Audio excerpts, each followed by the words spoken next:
What day is today? Torino Day. It's Torino Day. Yeah. What's going on? What are we gonna do? So we're driving all over hell just to get a trailer for my friend's dad's 1973 Ford Gran Torino. His old man's not doing the greatest, so rather than putting him in a home here in Iowa, they're moving down to Texas.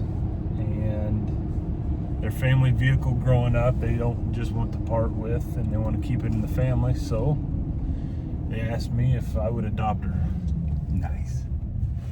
Yeah. And this is It's a barn find, sort of. Yeah. Garage find. Yeah, garage find. I have ridden and driven this car, but it's been 30 years. And Like an old girlfriend. yeah. So my friend Joe, we still stay in touch after 40 years of friendship or whatever, and going to high school and playing football together. And I knew his dad wasn't doing the greatest, but he said he texted me out of the blue one day and said, "Hey, your dad told my dad if he ever wants to sell the Torino that he wanted to buy it."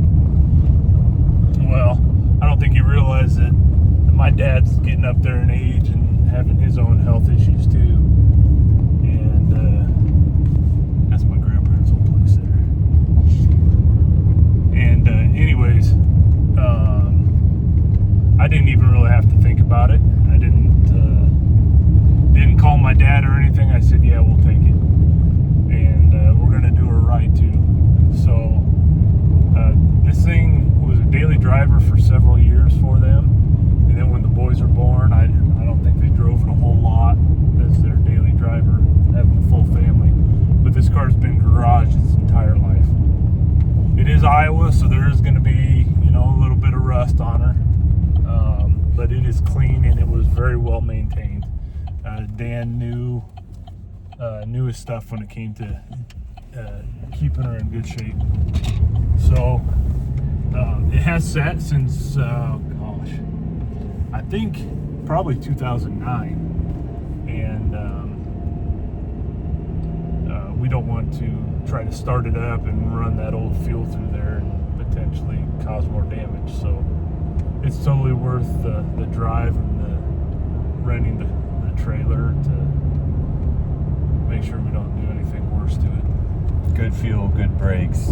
Yep. Give it a once over before you start it up. Yeah. I wouldn't call this like a big project car because it doesn't need a lot. I'm not going to do anything crazy to it, but there will be some upgrades. So the plan is when I get it into my shop, we're gonna drain the tank, drop it. We're gonna get it all cleaned out, get a new float in it. My understanding is the float doesn't work. But it's also that 1973 is that year where government started imposing a lot of different fuel emission standards and all the other BS. So it's got a 400 in it, and people say, "Oh, 400." No, it's not it's not a bad. It's a dog, but it's First better use the gas dogs. mileage. Yeah. That being said, it's not as desirable as the 351, but we can make a few improvements to it. So the plan is, after we get the fuel taken care of, everything else once over, new plugs, probably distributor, everything, I'm going to put a new intake and a 4-barrel on there.